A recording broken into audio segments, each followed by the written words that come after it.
Hey guys, Andy Tran here with Interbark Outdoors. Today we are doing another live show with Wingman115. The topic of the evening is sort of a channel update and open question night for all of you people out there. So, Wingman, you want to introduce yourself? Hi, I'm John from the Wingman115 channel. It's been a while since we've done a live chat. I am happy to be on Andy's channel. It was kind of a quick, short notice, impromptu live show, which is kind of our style, which we kind of like having no agenda and just winging it. And tonight, if you guys out there have any questions, post them up. We'll be monitoring the YouTube side, and we'll do our best. Keep it clean, please, because there's kids that do watch the show. With that, I'll turn it back over to Andy. Sure. So I guess the biggest change in the channel is that I am now in Big Bend National Park in Texas, which is in Brewster County, and it's also right up against the Mexican border. So I am a park ranger at Big Bend National Park, and will be conducting law enforcement activities here. So that's the biggest thing.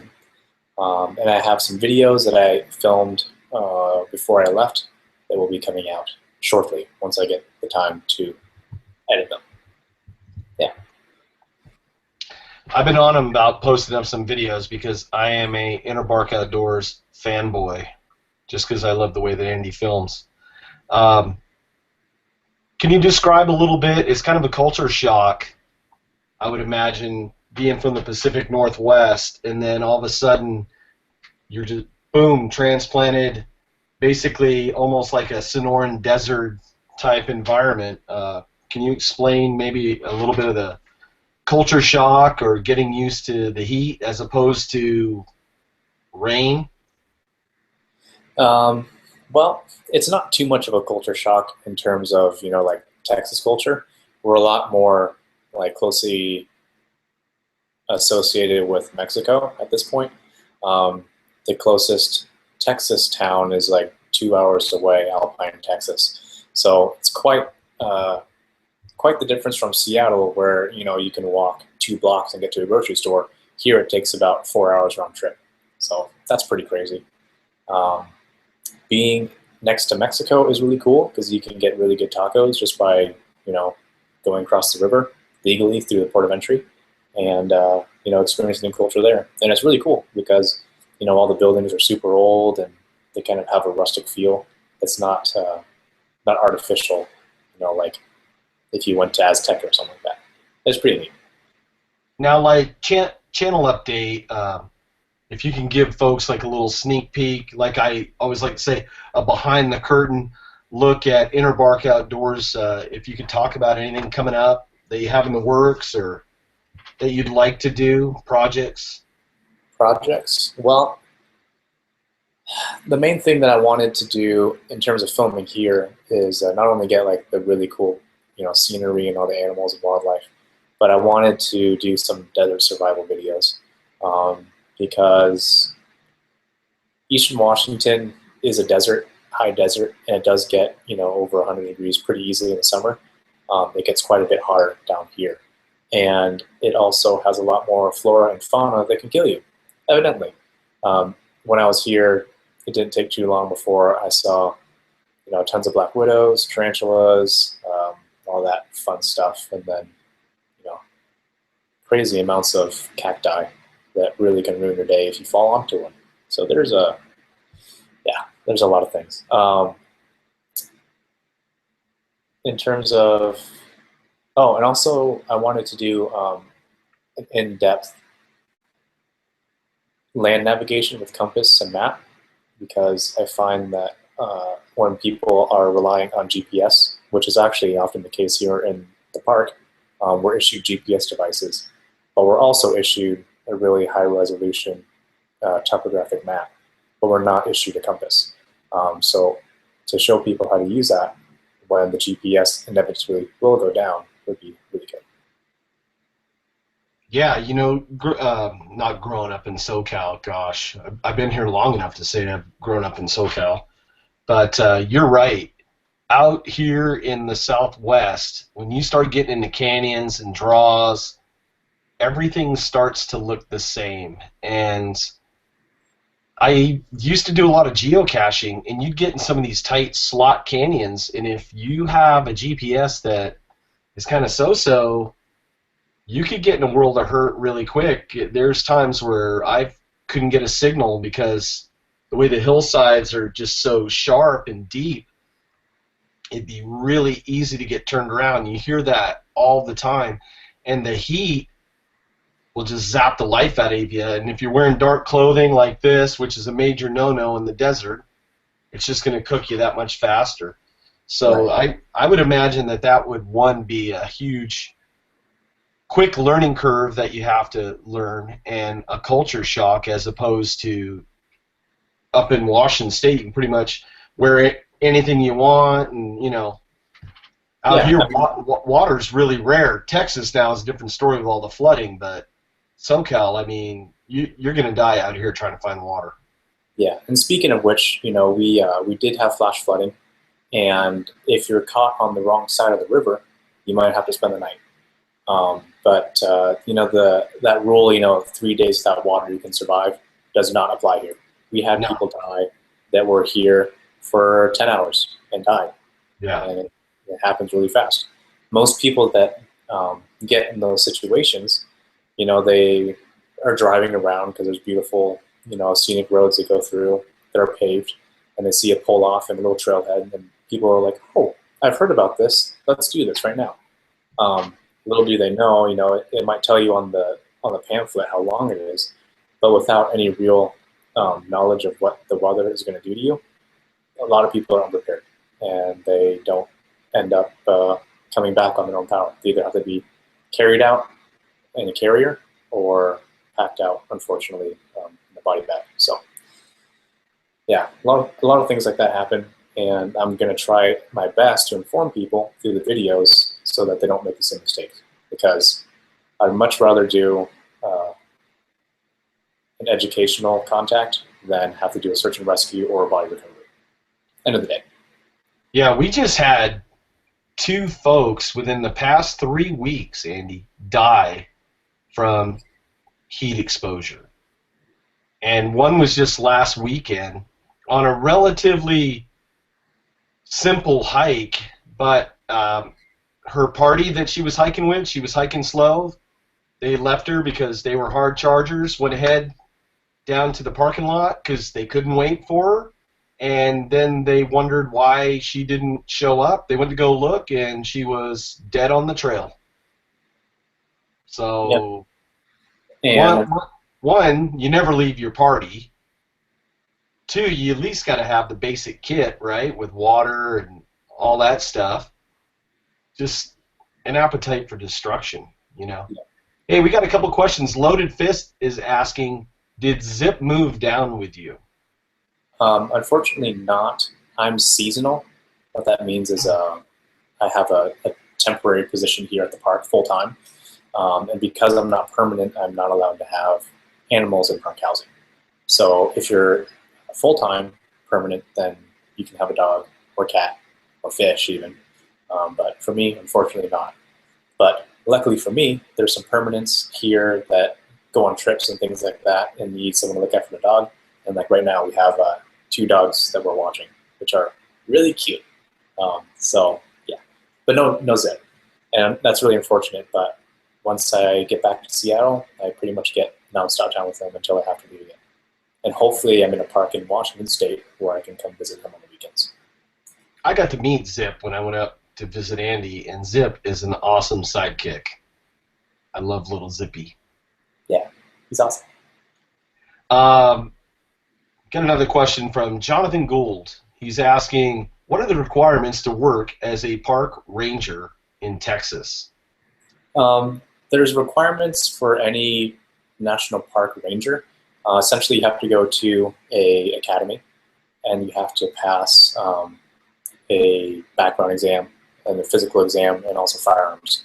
So once you go through that, pass the academy, do all your physical and background check requirements, you can get a job pretty much anywhere you want to, as long as you are qualified for that position. So there's some parks, like here in the desert, They want a lot of search and rescue experience.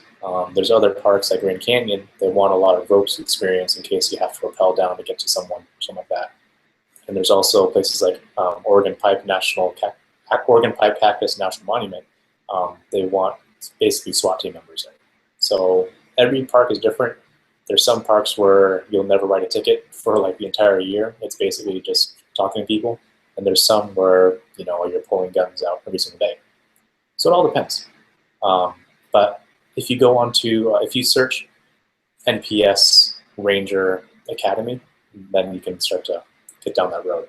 And if you want to message me personally, there's a few followers of mine that have already messaged me, and I've pointed them in that right direction. And you can kind of figure out if that's the way you want to go.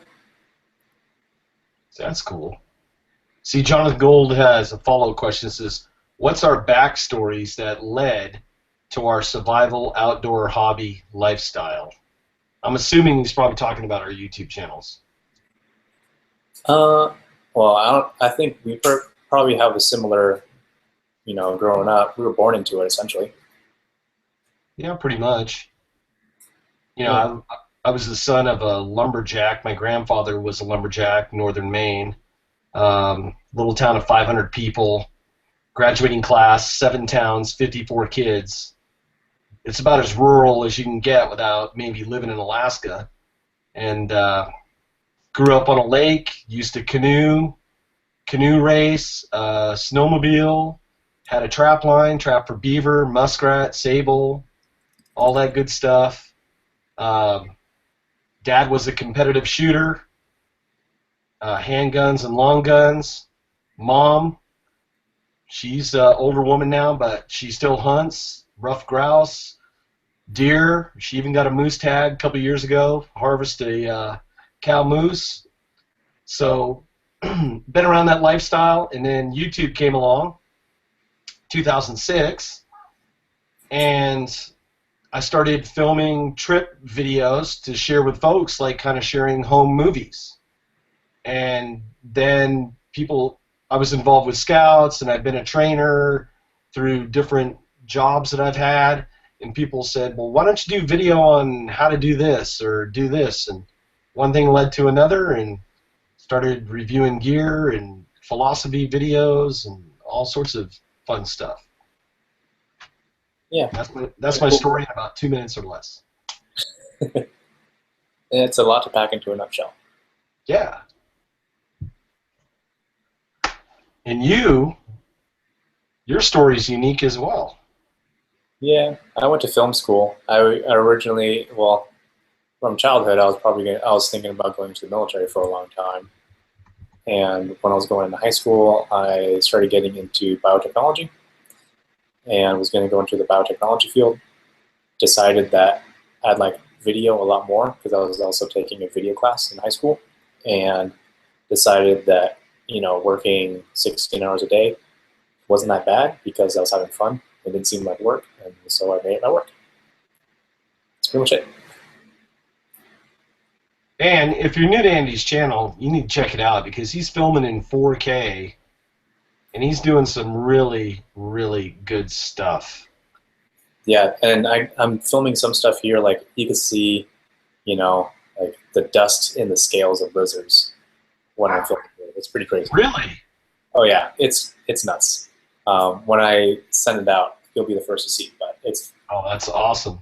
See, I get excited about that, and that's part of the reason that I also got into YouTube is because when I was in high school, they had a photography class. And the main, I'll be honest, the reason I took photography class is because 2/3 of the class was girls, and I wanted to hang out in a class that had a bunch of chicks. But in that time frame, video was just starting to come out, and I'm dating myself by saying this, but it was in the late 70s, early 80s, and VHS was just starting to hit in film, and we used to go out in our photography class and be like the action news reporter and go out and film sporting events and school stuff, and it was just a fun time. And then when the 8mm video camcorders came out, I spent thousands of dollars with that, and then then digital came out, and I was excited. So I've always been excited about photography and video, and YouTube has just been a great medium to kind of blend all those passions of the outdoors and hunting and fishing and camping with the photography video aspect of it, and to be able to share it with folks and have fun showing people our life experiences. It's been a great ride.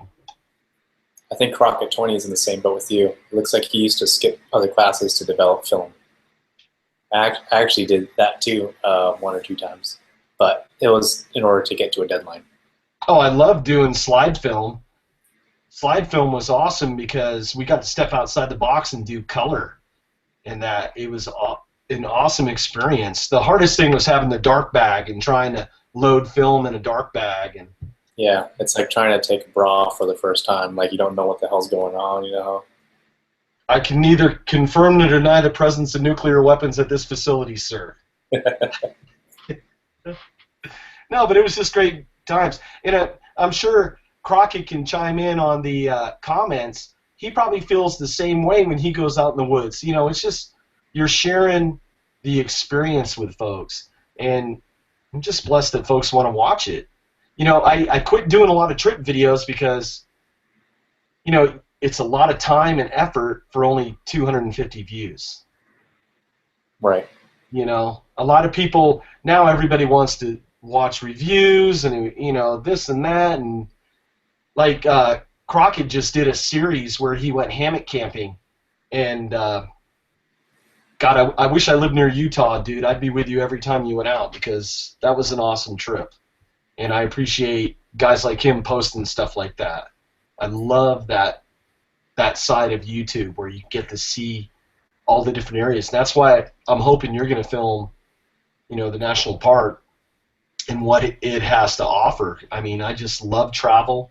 That's why I watch a lot of these survival shows. I watch that show Finding Bigfoot, right? My wife goes, "Why the heck are you watching this show? It's just stupid same stuff every week." I go, "Yeah, they're out there in the woods at night, you know, getting all crazy and all that crap. But I like the travel aspect of it where you get to see the different parts of the world and go, you know what? Maybe I'll have a chance to travel to that area someday." And that's what I like about watching those shows. Even the survival shows. I love watching just to see where they're at. Yeah, and it's and you're right. Like the trip videos don't get nearly as much. Like the tribute video I did for my friend. I mean, I spent like 2 weeks filming that straight, like hiking hard, hiking fast, and filming. And I think it only has like 5,000 views on it. And my urban EDC video, which I spent 5 minutes to film, has like, I don't know, 100,000 something or other. I mean, it's nuts. You know, when I bumped into Nut and Fancy at SHOT Show, we were talking about that, and I hit him up and I said, "Dude, why don't you film more trip videos?" You know, and he hit the nail on the head. He goes, It's a sweat equity thing. The amount of time that you put in for the prep, the trip, the cleanup, the edit, the posting. You know, we only have so much time. You're a lot busier man than you used to be, and I'm a pretty busy guy. And I mean, it takes a lot of time, and the juice sometimes isn't worth the squeeze. You know, which is sad because I really like sharing some of those trips and experiences with folks, and I wish folks could embrace that a little bit more. But hey, you know, you got to give folks what they want to see. Unfortunately, you know, well, fortunately and unfortunately, you know, you can't. If there were more hours in the day, we'd probably do both. You know, the stuff that we really have a passion for and the stuff that gets the views.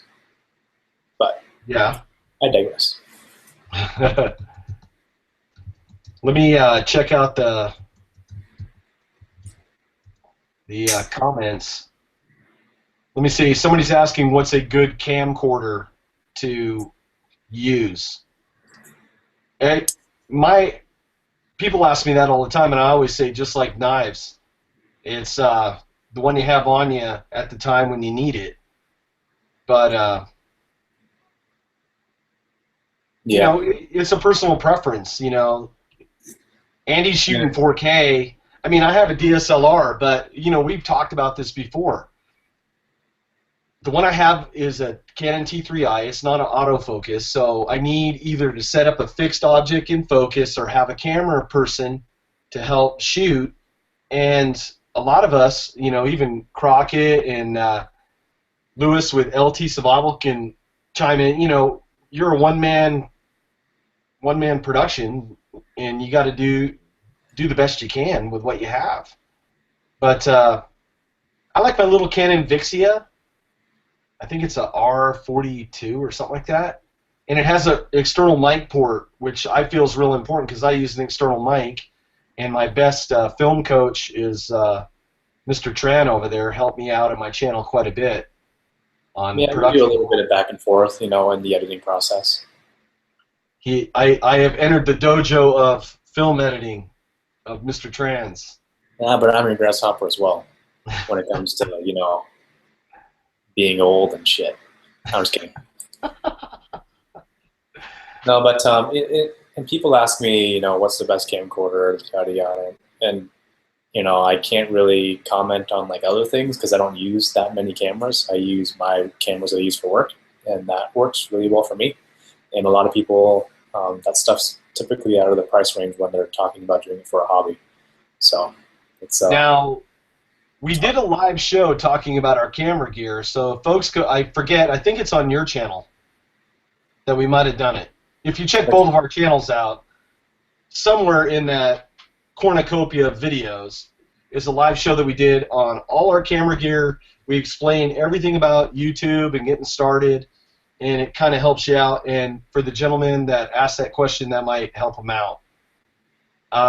Loaded Fist asked if I explored the bunker from the VanQuest Falconeer pack video.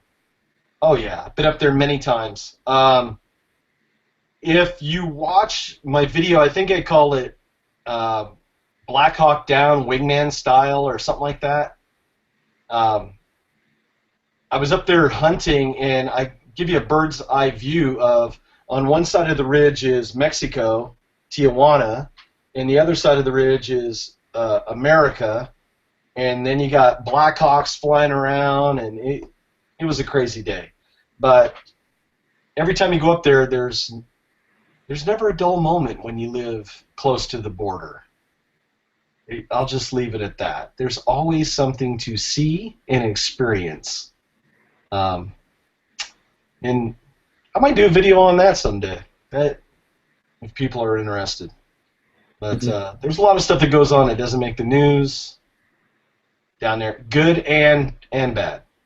So, yeah, that bunker's pretty cool. And the history behind that was an outpost during World War II where they had gun emplacements and radio transmitters because they thought they were going to be attacked by the Japanese Navy. And I think even German, I don't want to say German submarines. I'll have to double fact check that.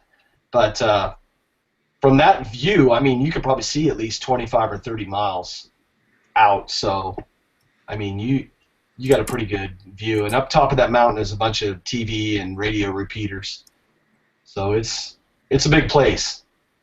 yeah, we have several repeaters, but you know, it seems that there's certain dead spots here and there too, which is why I'm issued one of these fancy satellite phones.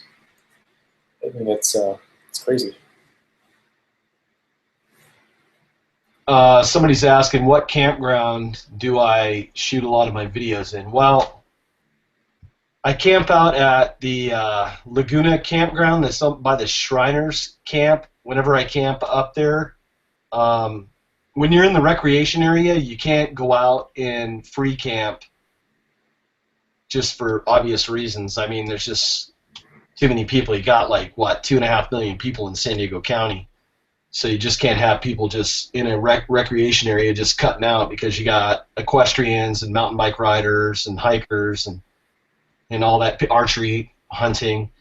But there's a lot of places up there. I recommend getting a Forest Service map. There's a lot of areas that there's private land in and around Forest Service land, so stop in at a ranger station, get a map so you know where you're at, and once you're outside that recreation area, I mean, you can camp up to 14 days. Now, there's no fires here in SoCal for obvious reasons.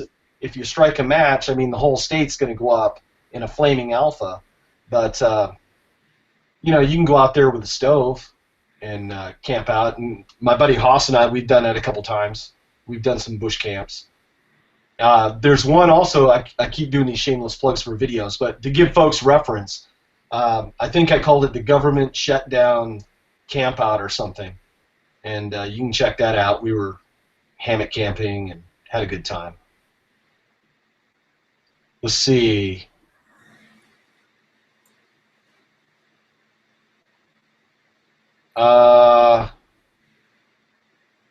Says, is the Tahome still one-tool option in your new environment, Andy?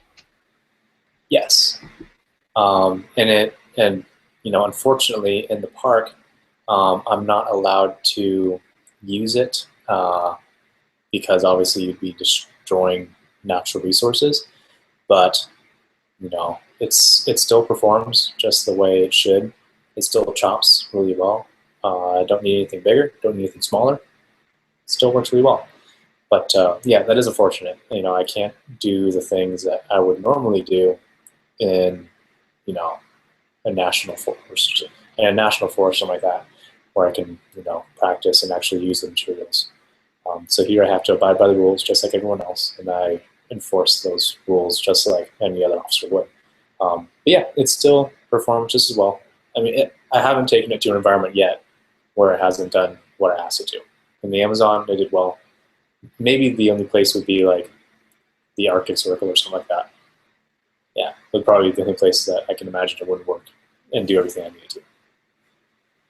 And for folks that want custom kydex for their tops Tahome, Andy now has a vendor, which I'm seeing photos now on Facebook, and it looks pretty good.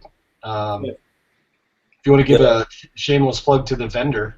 Yeah, well, the first 14 sent out earlier or late last week, and people are just starting to get them in their hands now, and I'm getting a lot of good feedback, and I believe one guy even wrote borderline an essay about how much he liked it. So it's you know, they're going out, and it's taking a little bit slower than originally anticipated, but we're moving a lot faster now, a lot smoother. So people that have been asking me about getting one, or when, you know, it's going to ship out very soon is all I can say. Let's see. Jonathan Gold asked a question. It says, between camping in a hammock and on the ground in a tent, what do you prefer and why?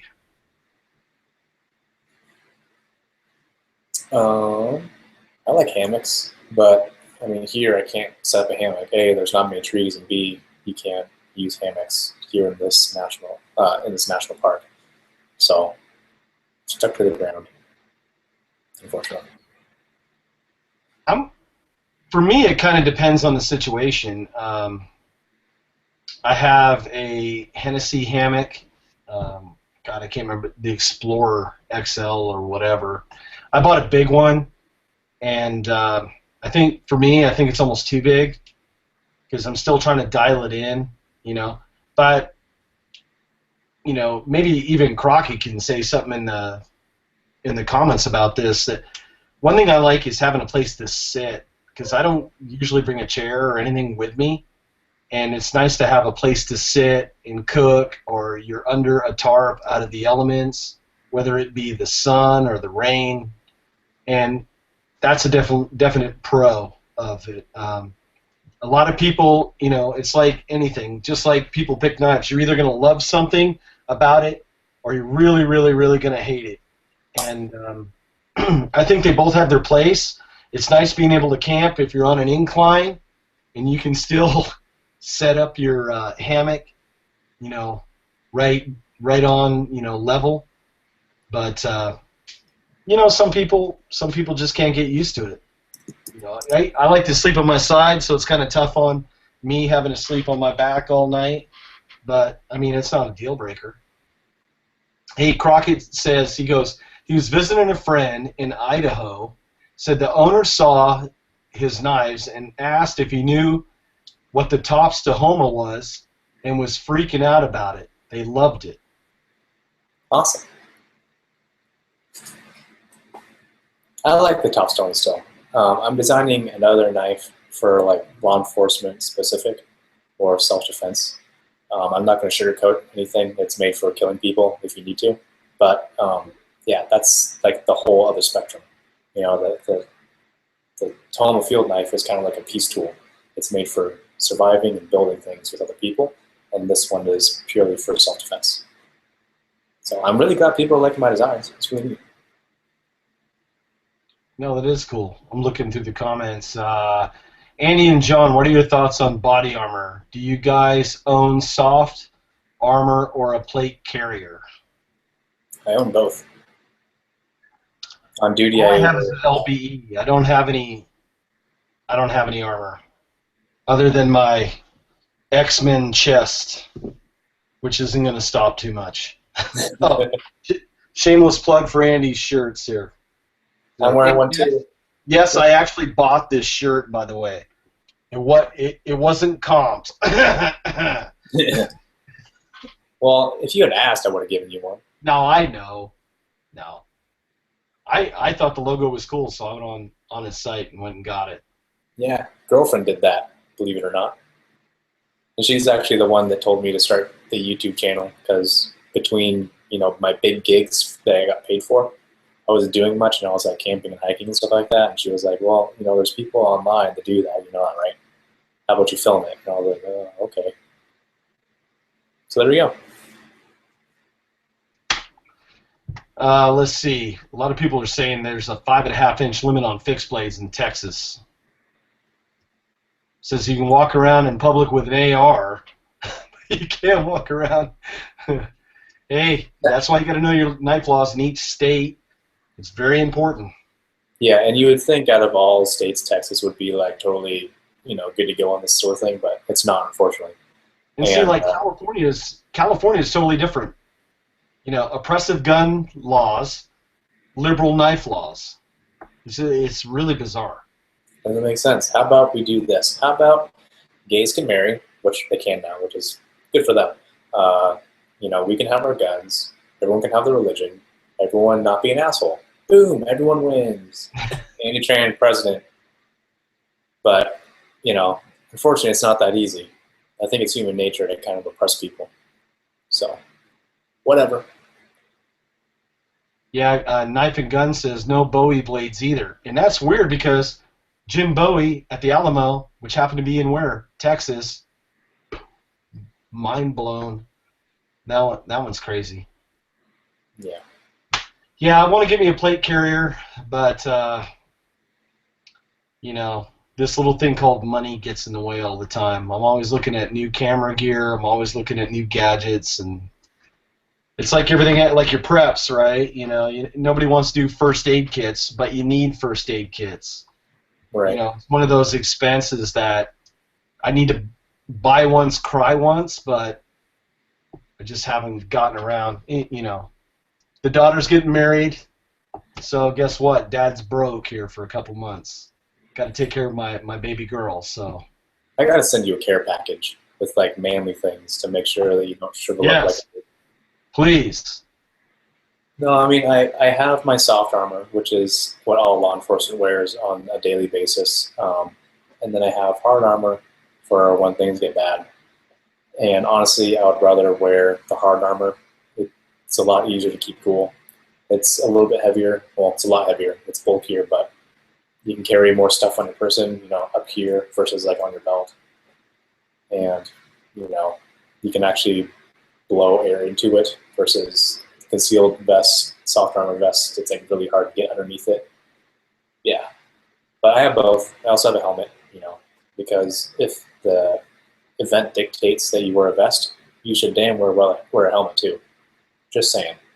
If not to look mean, then, you know, to keep your brain from going all over the wall. Seems like everybody's talking about their state and their knife laws right now. I might have a link that I might be able to put in the comments here in a little bit about knife laws for each state. It shows the map, and you just click on it, and it tells you just real quick reference. You know, the good, the bad, and the ugly. especially when you're traveling. I mean, with folders in your pocket, it's just good common sense to have. Oh, by the way, somebody's already has your slogan Tran in 16. Boom, there we go. And then they said common sense has no place in politics. Isn't that the truth? And for the most part, I don't really care if you have a knife, as long as you're not being a dick, a criminal, and you inform me if I ask you if you have anything that I have to be worried about. Because if you say no, I don't have anything, and I see it on you, we're going to have a lot of trouble. But aside from that, I'm a knife guy. I don't care. I think it goes in the Second Amendment, and as long as everyone's good to go, I'm good to go. Crockett said his soft armor got extremely hot. Yeah. At the point where the hot air from your mouth that you're blowing down into it is cooler than the air that's actually in there, you know that something's messed up. That happened yesterday. It was like 104 degrees, and I'm hiking in the freaking sun, and it's freaking hot, and I'm going like this, blowing down to my shirt, and it's like a sauna coming up into my face. Crazy. So you're like cooking from within, like a burrito. Actually, the reference, like a burrito down there on the border, man. Chimichanga. Yeah. And unfortunately, I didn't have like a solar cooker to actually make myself a burrito. That'd be awesome. Yeah, you can cook it on your plate carrier. That would be interesting. That would be a cool video. Boiling an egg on your plate carrier. Let's see. Charles Larson, hi. He says, from Arizona, they allow open and concealed carry without permit, same as knives. He goes, sorry for the folks in Texas. Yeah, it's kind of weird. Well, hey, it is what it is. Andy works there. He doesn't live there, so. Well, I'm living here for the next 10 months, and unfortunately, carrying. You're working though. That's the thing. Carrying a badge and all that stuff only gives you a little bit of leeway, but for the most part, I have to do everything just like all the civilians do. Now, talking about like projects this summer, I'm working on a couple things. Working with tops, can't really talk about it yet. Got a few things coming there. Hoping to do some hunting, maybe for a pig, where I can use one of the things that are coming in a video. That would be pretty cool. A lot of folks probably aware that I'm a member of, quote, the Gauntlet now, and we have a website called thegauntlet.tv, and a lot of people are polarized about the Gauntlet, because I think it's shaken up the way that reviews are done now a little bit on YouTube, and I think that it's a welcome change that you get one item like this, the Deer Creek American Trade Knife that I just did a video on, a little shameless plug, and it gets to travel around to multiple reviewers that have different experiences. You got tactical people, you got bushcrafters, there's security people in there, there's preppers, so you kind of get a quick rundown of if the gear's going to work or not, and see if the description says, hey, this will cure fits, warts, freckles, cough, cold, runny nose, guaranteed not to rip, run, or snag, makes conception a wonder and childbirth a pleasure, if it's really going to live up to all those claims. So be on the lookout for more Gauntlet videos. Not, every video I put out is not going to be a Gauntlet video, but I'm adding content to that and to that website. So we're just trying to help the viewer out there, and I say this in my videos all the time too. We all bust our ass and work hard for our money. I know I do. I know Tran does. Everybody out there that's watching does. And I respect that. You folks work hard, and if we give our word on something that it's going to work, well, damn it, I want it to be the best representation of that product that we can put out. And I'm very passionate about that, because at the end of the day, all we have is our word. Money can't buy that. You have to earn it. So I hope that that's conveyed in the videos that I put out, that Andy puts out, and that my fellow Gauntlet reviewers put out, you know. And that's what we're looking at this summer. We have some interesting things coming up. I'm trying to talk Trannon to go into SHOT Show. We're hoping, depending on his schedule. Oh, yeah, my supervisor said as long as I get my request in at a time, we're good to go. So I'll see you there. So you heard it, folks. SHOT Show 2016, John and Andy in the house. We've talked offline. We have some crazy things that we're thinking about doing that YouTubers haven't done at SHOT Show before. So we're going to kind of leave it at that. We don't want to take the rabbit out of the hat, because then every other YouTuber will go to SHOT Show, will try to do the same thing. So we're going to try to step outside the box with some of our contacts and be able to maybe bring you some really cool content. Yeah, I mean, you know, my last SHOT Show coverages have been trying to get as many cool products out there as possible on my channel. I'm going to shift my attention a little bit more to, like, you know, some, you know, not so many videos. You know, kind of simmer that down a little bit, and kind of just meeting people, because that was the thing that I loved the second time I went, is that, you know, people would know who you are, and you get to shake hands with people, and I really want to hang out at the Tops booth and meet people that follow the channel. It'd be super awesome if they, you know, want a signature or something like that, or a goofy photo. I don't like serious photos. But yeah, it'd be cool to just meet people for the most part. And also, I have to vouch for that. You don't like serious photos.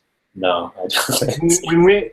When I went up to go visit him, every time we take a photo, man, he's always hamming it up for the camera, which was cool. I loved it. We had a great time.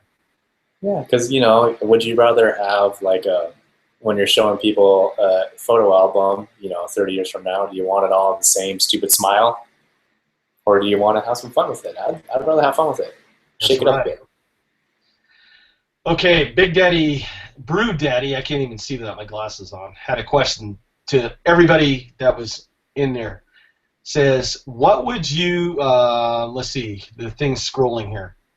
What would you just love to review or maybe own, but you just can't get your hands on it?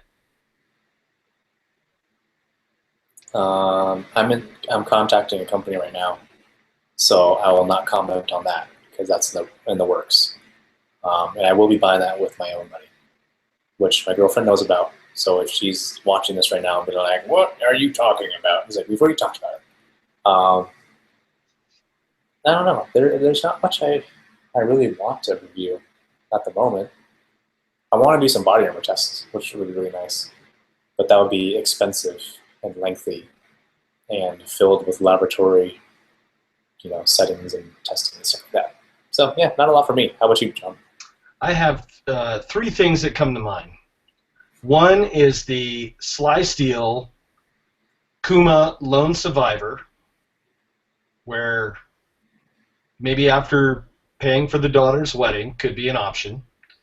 I'm thinking about a new video camera, the Canon Vixia G30, and I love archery, so I'm thinking about the Bear Archery Montana longbow, because I would really love to harvest a deer with a longbow. That would be so cool. So there's 3 things that, one, I would like to review all 3 and just go crazy town playing with them. Taking it old school. I like that. Oh yeah. Well, I'm a recurve shooter.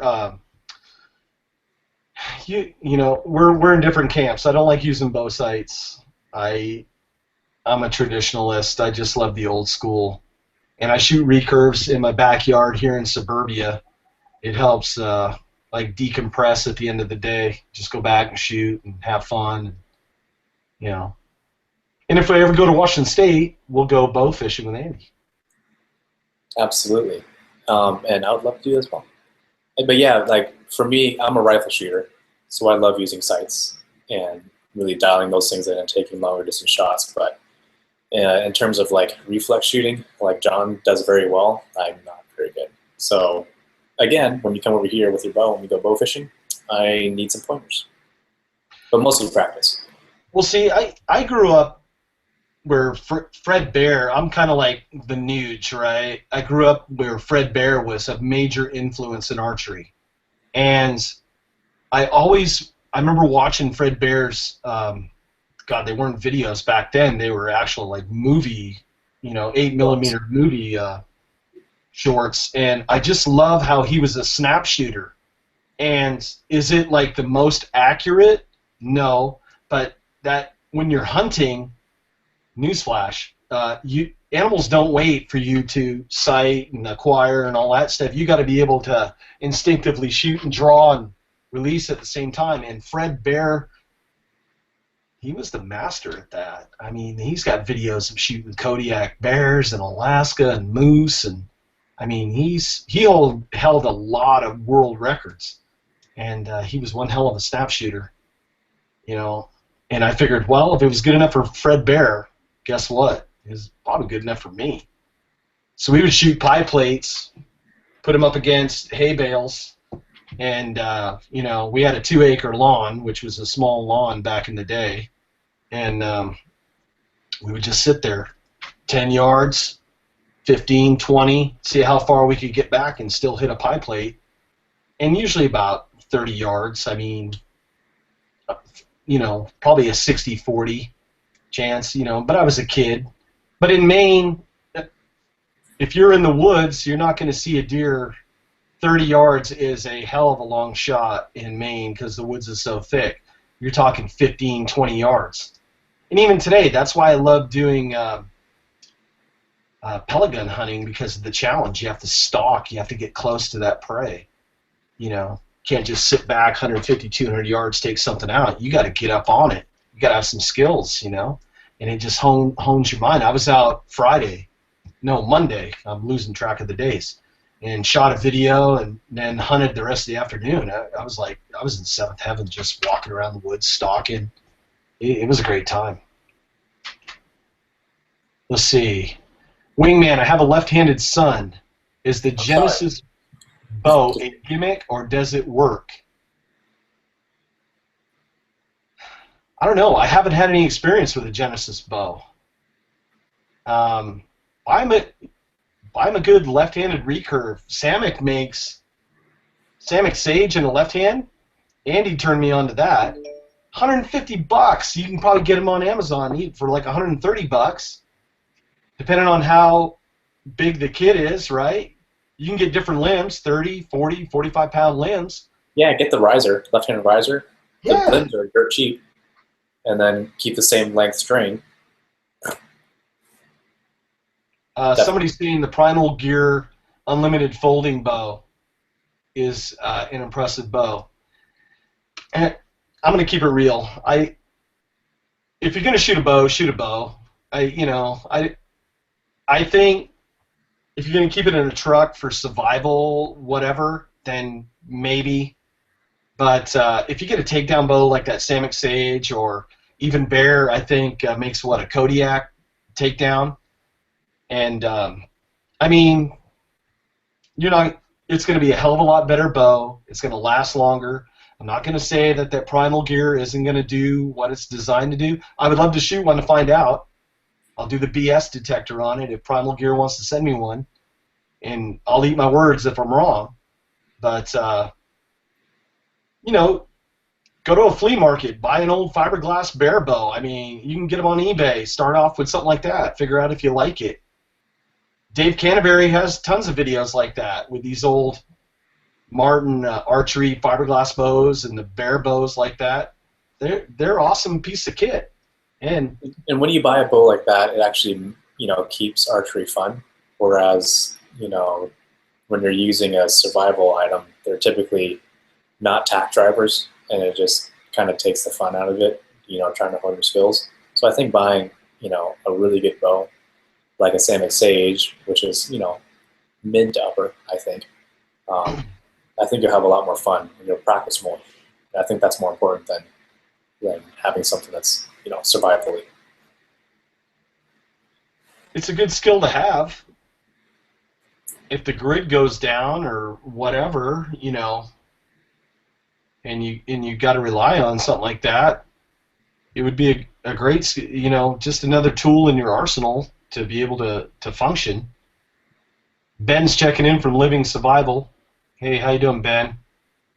I still shoot my dad's old bow,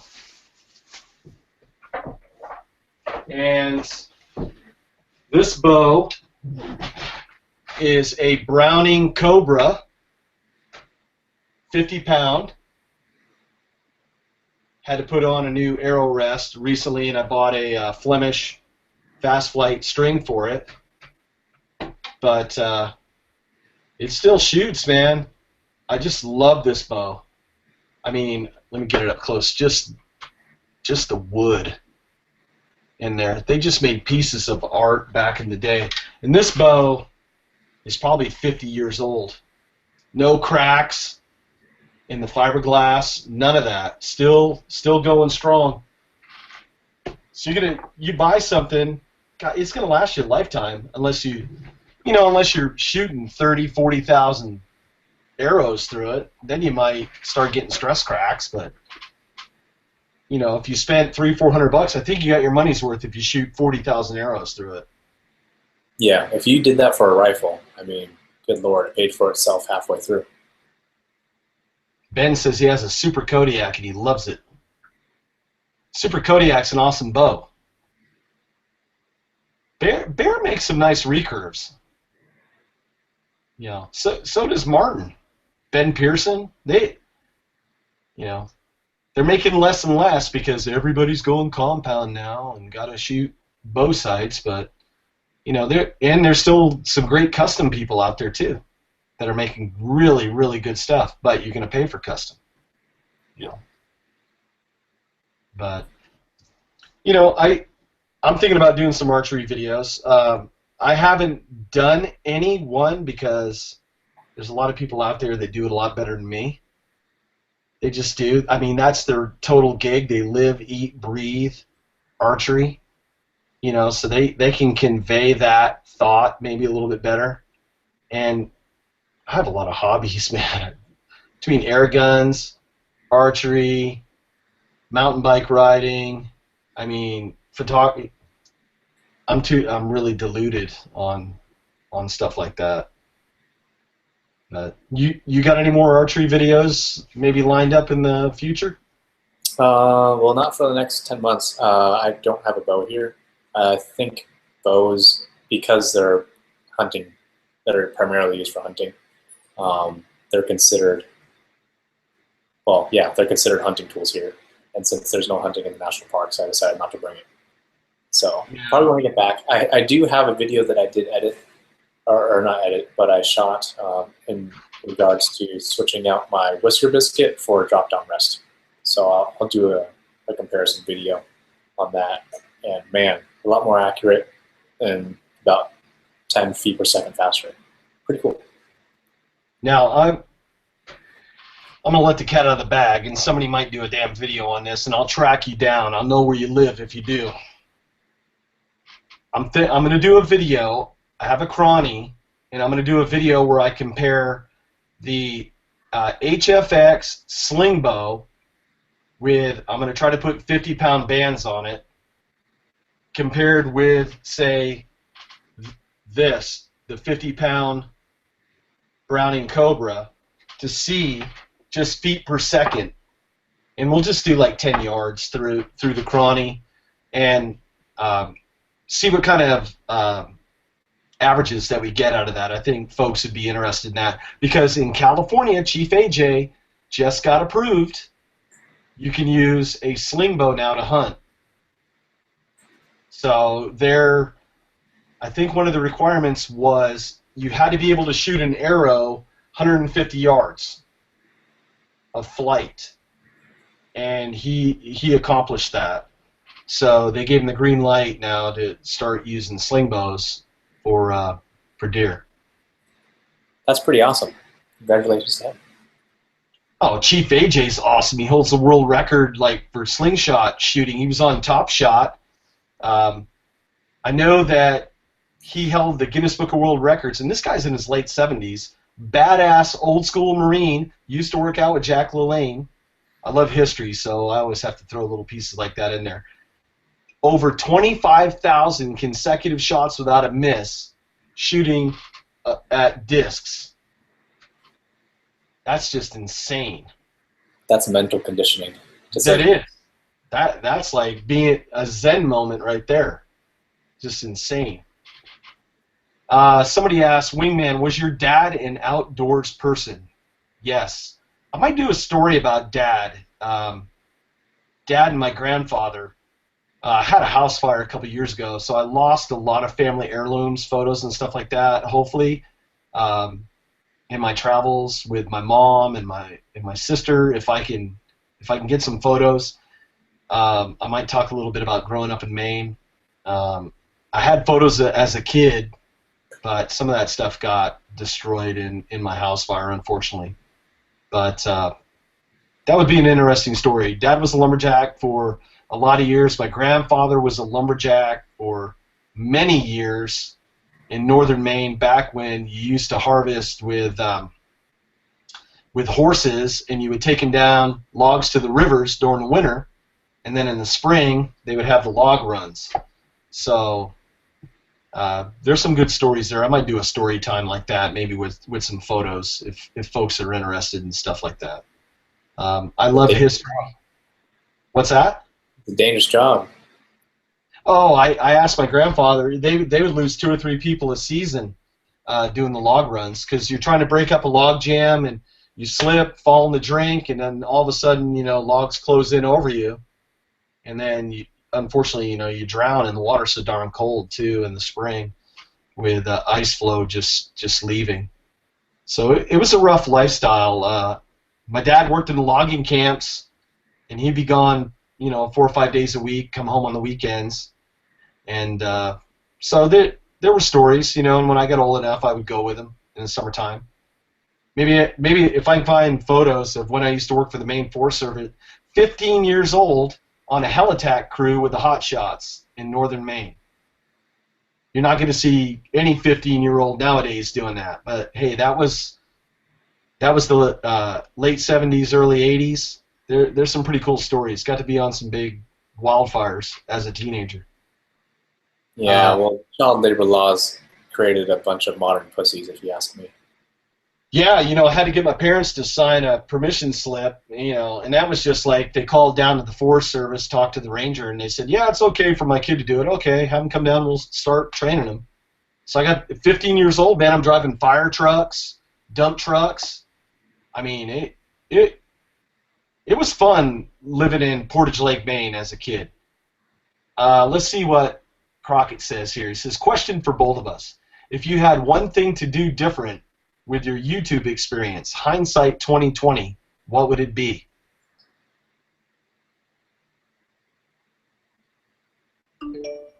I wouldn't change anything, because I like where I am right now, and what happened got me here. So no, I wouldn't change anything. Yeah, I probably feel the same way. Without getting too theological, I believe everything happens for a reason, and God puts us on a path. There's times that I look at my channel and go, man, I wish I had more subs than what I have, and this, that. But you know what? I'm grateful for every view, whether it be 10 views or 10,000 views. I'm really humble. I give thanks every day for people that care enough to be able to watch my videos, and that I get a chance to share that experience with folks. We've talked about this many a times, and Andy's really humble. He won't say a lot of stuff on air, but we're both really grateful. If I had to do anything over again, I probably would have tried to up my production value a little bit better than when I first started. Some of those, I look back now, the wife and I will look back, because I have 300 and something videos out now, and some of those first videos, I'm going to be straight up, they sucked bad. But here's the secret to YouTube. If you're going to get a channel, you have to have a sense of humor, folks. You got to laugh at yourself, because folks are going to point out every little fault you have, whether you missay something or you're wearing something wrong or something's walking around in the background. I mean, you got to be able to laugh at yourself and not take life so serious and just have fun with it. And I'm still having fun. So. Yeah. Hey, we get to do live shows like this, and people actually sit down and watch this. I mean, that to me, that's rewarding, right there. Adventure Talks asked if there's good bow fishing on the Rio Grande. There's no bow fishing in the park, unfortunately, and even if there was, at least right now, because of all the rain that we got, the Rio Grande is so muddy and murky you couldn't even see what you're hitting. But the cool thing is, the flash floods, when they recede, are just as devastating to the fish as the flooding is to humans, and fish get left there. Unfortunately, I find them like an hour later when it's already nasty, but yeah, it's pretty cool. There's one question. Have you ever make or use a bow made of bamboo? But you did one of palm. Palm, similar, but not quite. I imagine bamboo would probably be better. It's very hard to break bamboo, especially Chinese bamboo. To this gentleman that asked, watch Andy's video on the Amazon where he made a bow down there with Joe Flowers. That was an awesome video. That whole series was awesome, but that one in particular was really cool. I enjoyed that one. Yeah, in fact, that video and the bow gun making video, I think, were probably my favorite videos out of that, for sure. Too bad you guys couldn't harvest something with those blowguns. I think, harvested a couple things with the guides gun, because that was already like polished and ready to go, for monkeys and shit like that. Yeah, I mean they're hardcore down there. I mean those things, they can. I mean with the poison they put on there, you can get a monkey from like 50 feet away underneath the canopy. It's pretty neat. Very easily, actually. Somebody's trying to... Guns and Knives is asking, is there any hint on the design on the SD blade you have coming? It'll be... A hint would be it's deadly from all angles. It'll have a sharp end and a handle. Yes. And it is based on a Native American design, of which I'm not letting you know because I'd give up too much away. And that's it. But it'll be designed to be carried on a vest right here. Let's see. Brew Daddy says, bamboo for bows, really? I have some growing in the backyard. Might just play around. Hey, they're making bows out of PVC. Same thing. Yeah. Bamboo is like, the Asians' version of PVC. You can do a lot with bamboo. Hell yeah, you can. I see those guys doing those fireboards with that bamboo, and I'm thinking, like, I've watched it on Dual Survival a couple times, and I'm like, that stuff is sharp, like knife sharp. And if you slip with that thing, you are going to get cut so bad, it's not even funny. When I was in the Philippines and over in Singapore, I mean, some of that bamboo, man, it will eat you alive.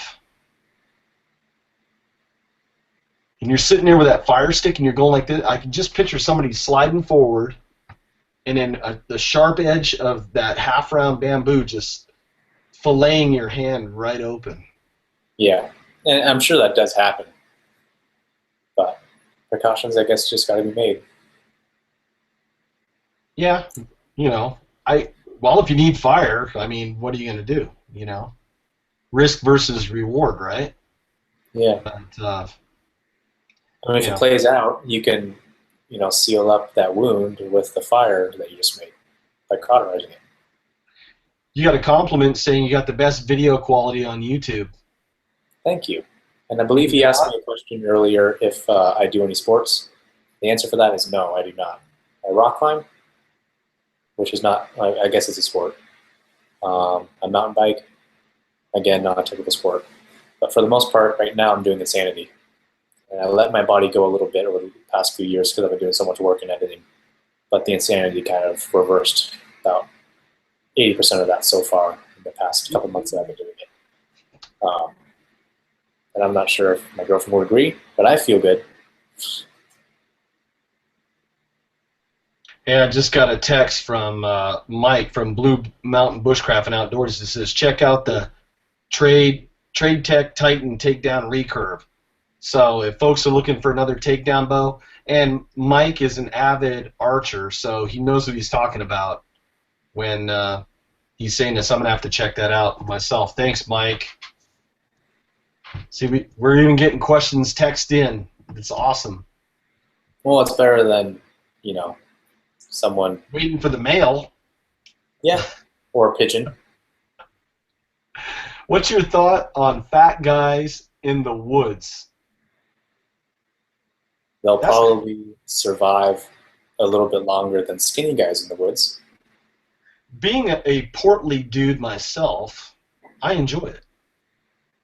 Now, all kidding aside, I had a chance to watch a marathon. I think I watched like 4 or 5 of the shows. I kind of liked it. Hey, I look at it this way. If it gets folks interested in the outdoors, respecting the environment, wanting to preserve the resource, then it's a good thing. Do I always agree with everything that they're trying to teach? No. But take it with a grain of salt. Some of that stuff, I think he's teaching them like over a week that they can survive out in the woods on just like 4 or 5 items in a kit. It's a cool concept. I would like to test myself someday like that. Preferably not in SoCal where there's no water, but I would like to do that. It'd be something interesting. Now, I did a video about the show Alone, which Andy and I were both kind of hit up on to try out for that show. And dude, Andy's from the Pacific Northwest. My heart goes out to those dudes, man. That weather was badass. The bears, the cougars, the wolves. There's a lot of things there that a lot of folks don't have to deal with, and it's all in a small area. Yeah. Yeah, we were both contacted to do it. I think you have a lot of responsibilities where you can't just go willy-nilly to go do something like that. And me, I think my problem is that I'm too calm for the most part, unless you try to kill me, in which case that all goes away. But I'm not TV entertaining, whereas people want to get super animated, which in real survival is super important because you stay calm, you stay cool, but doesn't do too well on TV, fortunately. That's true. I think a deciding factor for me was if the producers would have said, hey, John, we're giving out a $500,000 prize to whoever can outlast, because we were talking about this on a Skype call. We were like, well, how long will this evolution last for? And we're like, you could be out there months. Of course, we're seeing now that a lot of folks, because of all the conditions, and I respect all these guys. I'm not criticizing anybody because unless you walk in their shoes, I mean, you really can't say too much. But hey, if somebody would have told, the producers would have said, hey, John, there's a $500,000 prize, I might have go, oh, maybe I can take some vacation and go on up to Vancouver Island for a little bit, see if I can't sit this one out. But they neglected to maybe that when they talked to us, it was like the early phases, and maybe that wasn't even part of the show yet. I don't think it was. It was like super. They were just in the development of the idea of the show at all. Yeah, because when we had gotten it, I think that was what had happened. It was just like this concept, and nothing was set in stone yet.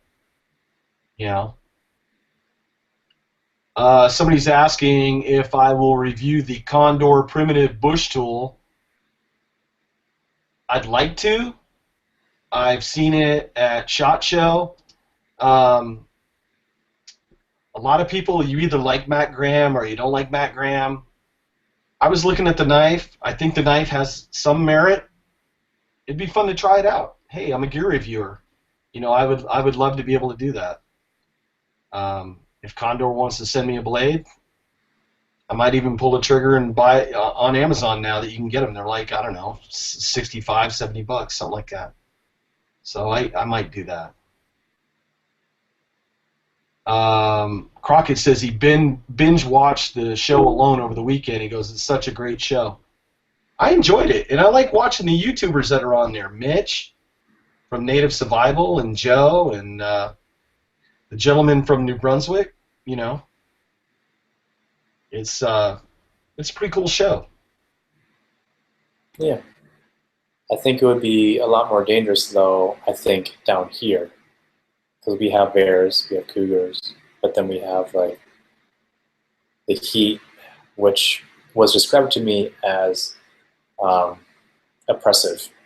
And I never really understood oppressive heat until I came here. I've been in some bad heat. Not like this. This is something crazy. It, like, sucks your will to live, pretty much.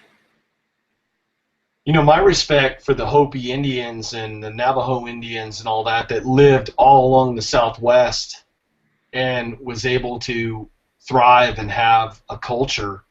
You know, I spent a lot of time around Sedona, did a lot of mountain bike riding in Sedona, Arizona, in that area, and it's some pretty hardcore country as well. And I mean, they thrived out there, so they found a way to make it happen. But they are very nomadic too. You know, they traveled with the seasons, and I would imagine you would probably have to do that in an environment such as where you're at. And you were saying, we were talking off air, some of the elevations were what, 7,000 feet in the national park? Emery Peak is somewhere close to 8,000 feet, and it's, you know, 30 to 40 degrees cooler there than it is here. So, or down where I am. So down here next to the river, you know, 105, maybe 110 if it gets crazy, and then you go up to Emery Peak, and then it's like, whoa, 70 degrees? That's not right. You know, 60 degrees? That's crazy. Yeah. Yeah. Well, you know, Crockett can speak to that. Well, being in Utah with the Rocky Mountains, and out here in SoCal, I mean, I can drive. I'm like 350 feet above sea level, and then I can, within an hour, I can be at 6,000 feet, and weather can change like that at elevations like that. And lightning comes in. Now the weather's so weird. You're getting all this dry lightning out here in California. So I'm sure the fire season's just going to be crazy town. But yeah, a lot of people get in the hurt locker here because they come from the beach wearing shorts and flip-flops. I was in the mountains one day, and I stopped at Pine Valley to just pick up some drinks and snacks, and then I was going up to Lagunas. And some zonies came in, stopped in, got some gas, whatever. The guy's in shorts and flip-flops, and it's snowing outside. And it was like, you know, if your car breaks down, I mean, you're screwed, not being prepared like that. But in his defense, he just came probably from, like, Phoenix, where it was probably 98 or 100 degrees, and then you hit elevation, boom, now it's snowing. You know, so it was kind of surreal. Crockett says doing some canyoneering in Zion. He goes, he started to get dehydrated. Fortunately, recognized it and he slowed down. Took a bunch of water and chilled in the shade. Said, yeah, the heat will definitely get you. Crockett Zion is awesome.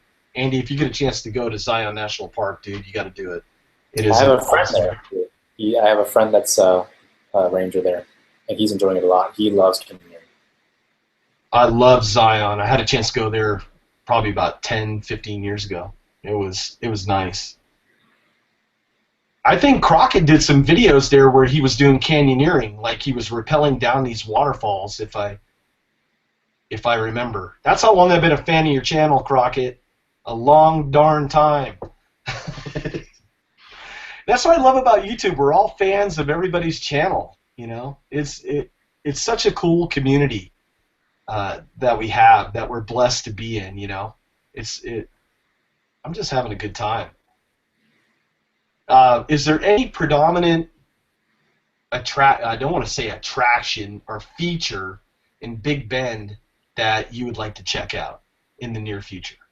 That I would like to check out. Yeah. Well, probably after work, I'll probably hit up the hot springs. That's a big thing that people like to come and check out. But pretty much, I mean, we have canyons, we have mountains, we have desert. I'm happy just, kind of putting my finger on a map and then just going there. I haven't been disappointed since I've been here. Yeah, it's pretty awesome. They have antelope and all that as well? I haven't seen any. They might have some on the Mexico side, but we have sheep. We have, Like bighorn sheep, right? yeah, pretty sure. We have deer, because we've almost hit a couple. We have elk that escaped from a game ranch and are thriving here. We have mountain lions. We have, Mexican black bear. We have, more jackrabbits and hares that you can shake a stick at. We have so much wildlife here. I mean, we make it a bet, how many animals are going to dart out in front of us at night. When we, yeah. I mean, it's like you go on a patrol, in the morning, and you basically can count, with one of those clickers, how many dead animals you see on the road from people. Basically, just going too fast on the road. If you go a little bit slower, animals typically will jump out of the way. If you're going too fast, they'll run right into your car. It's unfortunate, but speed kills people and animals. Oh, it's like that in Maine too. The moose, because of all the clear cutting, the white-tailed deer population is almost non-existent. I have friends that are Maine guides that they don't even guide white-tailed deer hunts anymore. They said it's just a waste of time. But now the moose and black bear populations, because of the way that the ecosystem has changed so much with all the cutting, especially up in northern Maine, I mean, people are hitting moose left and right. My mom had one that, unfortunately, she sideswiped one. Fortunately, the moose didn't get hurt, and it didn't do too much damage to her vehicle. But yeah, you got to be your head on a swivel out there, and it's amazing how fast they'll just run right out, right in front of you. Yeah, but you got to especially at night, you got to understand, from an animal's perspective, your eyes are, situated for starlight and moonlight, and all of a sudden you have this big sunlight thing coming in, blinding you out of nowhere. And the reason why they kind of just dart in front of your car is because they're blinded. They don't know where to go. They're disoriented. And it happens. And, if you drive at 45 miles per hour, which is our speed limit in the park, our max speed limit, you should be fine to be able to brake or swerve or whatever. If you're going 60 miles an hour, which unfortunately people do, and we have to, you just don't have the reaction time or the ability to move around those things unless you're in a Ferrari or something. Oh yeah, if you hit an elk, it's gonna just totally your vehicle. Oh yeah. That was so California right there. Totally total, dude. It's just gonna wipe out your vehicle really bad. I've been in California too long, folks. I'm sorry. Yeah. But somebody said budget bug out. 3 thumbs down. Goes, what's with the 3 thumbs down? It's YouTube. Whatever. I'm not too worried about it. I guess there's 3 people that don't like talking about elk and moose. So it could be. We didn't talk about spam tonight. Yeah. At least every show we got to say the word spam. I have spam in my cabinet. I'm stoked on it. Now, I did a review on the Gerber Strong Arm, and I had some jalapeno spam, and that was some pretty good stuff, dude. Awesome. I gotta check it out. And I have nightmares of eating spam as a kid, like fried spam sandwiches, and that was pretty cool. So I'm going to have to bring back the jalapeno spam when I go camping. Let's see where we're at. We're a little bit over an hour. If you guys have any questions, concerns, statements, post them up real quick. We're going to do rapid fire, and then I'm going to let Andy go because he's a busy man. And I got search and rescue training tomorrow. You know, I was blessed to be able to get him on a live show. We've tried now for probably more than a couple months, at least 3-4 months, at least. Yeah, and yesterday I was like, I have a day off. Let's do one right now. So we did. It was weird. We were like doing a Skype conversation. I go, man, we got to do a live show. And he's like, I'm surprised you said that. And they're like, mind blown. So yeah. We hurried up, shot some promo videos, and had a good time. Some of the best times are like these short notice ones, just no agenda. But let us know, like in the comments, of what topics you would like to see on a live show, or if you would like to see us interview anybody. I have a gentleman that I work with here in San Diego, Brady Pasola from the San Diego School Survival, that I would like to get on a show probably in the next month or two to maybe talk about his school and talk about preparedness and things like that. Maybe toward as we get closer to fall, might be something to think about as more people are going hunting and going out in the woods like that with the weather and the fall colors of, you know, up in the east. Be a fun show. Absolutely. Have him talk about his school. We could pick his brain. Let's see. Somebody's talking about personally found that Oz 8 is perfectly fine, especially at the lower price point.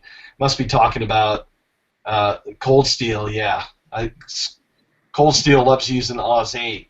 Only if the heat treat is good. Well, that's with any knife. But Mike from Blue Mountain Bushcraft and Outdoors just did one on the Finn. Can't remember the whole name. But it had a Scandi grind. And a lot of folks, of course, they all sold out on Amazon, right? Because people saw that knife, and I was like, I hesitated for a day. I was going to buy it, and then I came back, and then it's like sold out. And it was like, you opened a Christmas present, there was nothing in the box.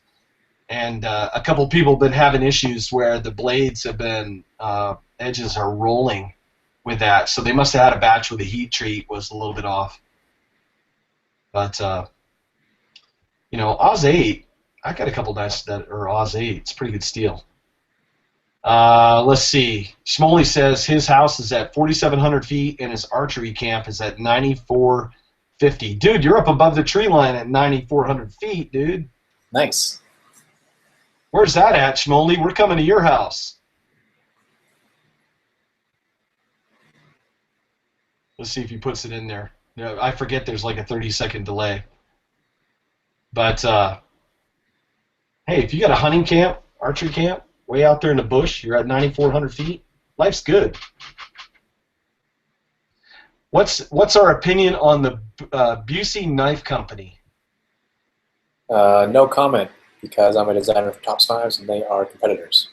So yeah, I honestly don't know. Never had one. I've never had one in my hand. I can't honestly comment about it. I've heard good things about them, but I mean, I can't give you my opinion on it because I haven't physically used one. Rapid fire question to both of you: what is your most favorite item or gear that you own or have reviewed?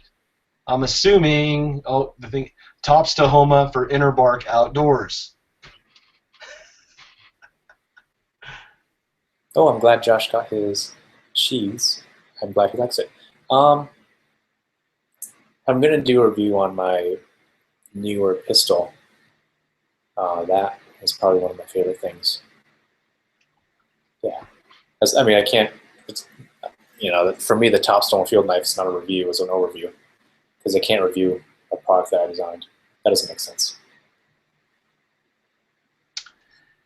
You know, for me, I don't even know where my bag is. Let me turn around. All right. We're live here, so I didn't pull it out, but my hunting bag is just my little favorite piece of gear is my little Batman bushcraft belt and the Hidden Woodsman bags that I have on there. And, you know, one's got a saw and one has like a little survival kit, and then I usually have my knife on here as well, you know, wear John Wayne style. That way if I'm carrying a pistol or anything, it's pistol still readily available.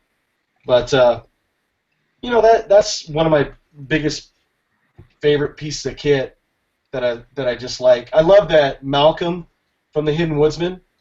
just does really good work, and he takes pride, and he sources everything here in America. And I just love representing and reviewing stuff like that for you folks. That there's a lot of cottage industry folks out there that are busting their butt trying to do the right thing, and if they can get some views and some business sent their way, hey, I'll help them out. Let's see, Andy, how do you like the Tops Bob? Love it. I think it's an awesome knife. And I did a review on it, so check it out. We both did a review on it. I'm not a fan of the Shango notch, and I talked to Joe Flowers personally at SHOT Show about that, because I think Joe watched my video, and I was kind of a little bit harsh about the Shango. But Joe described that they didn't kind of do it the way that he wanted it done.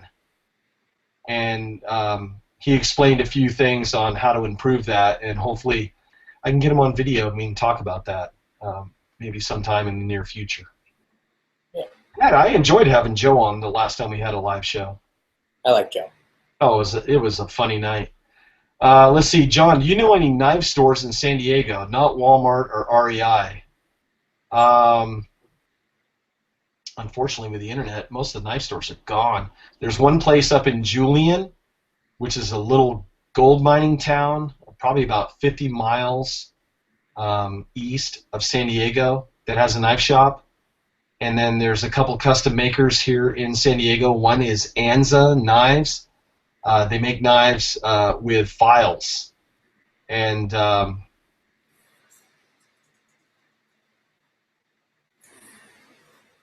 know a couple guys that have Anza knives. Buck Knives used to be right here in El Cajon. Unfortunately, the cost of doing business in California, and California has their own EPA, it forced them to go other places, and they went to Idaho. That is more business friendly. So we lost Buck Knives that was right in our backyard, unfortunately. Yeah. But somebody said rib packs are awesome. The company that does rib packs is right here in Coronado, and they're owned by I think they're either Navy SEALs or former Navy SEALs. And I've talked to them a few times. I haven't done a review. Crockett's done a ton of review on the ribs pack, and he can speak to that. If you haven't seen any of his videos on that, check that out, because he did some really good ribs pack, and he wears it all the time. I need to wear mine more because they're a great piece of kit. I don't know, do you have a ribs pack? I do. I don't use it too much, though, because it gets hot on the chest area. It's cool. I like it. Yeah, he modeled it after like having an LBE for a loadout where you can get everything just accessible and still have a backpack on. So, it's a great piece of kit. It has its place. Let's see. Brian from Survival on Purpose checked in. Hey, Brian. Awesome. Too bad you came late to the party. Yeah. Somebody says Anza is great. Yeah, Anza does make great stuff. Andy says, if you can give me a Tahome field knife for free, he goes, I'll give it my stamp of approval. He goes, and I don't give that out to just anyone. I would love to. Unfortunately, they're kind of expensive, and there's not many to go around. They're not inexpensive. They're getting rare. Yeah, but I do actually. Let's see. Zach's asking, John, do you plan on doing any FAC or trauma kit reviews? Somebody must have like a hidden camera in the Wingman studio or something, because I just got a piece of kit from Ken over at Prepare One, who did a collaborative effort with VanQuest that came out with a new fat pack. And this thing is pretty huge. I'm not going to open it up here because you're going to have to watch the video for the reveal. But look for a video within the next probably week to 2 weeks. This is brand new, just hot off the press.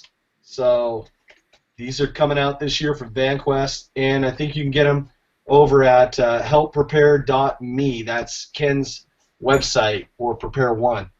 I did a video on a blowout kit using a fat pack, and they work great. I have. Sorry, folks, it's live TV, but I carry one. It's in my hunting kit underneath all my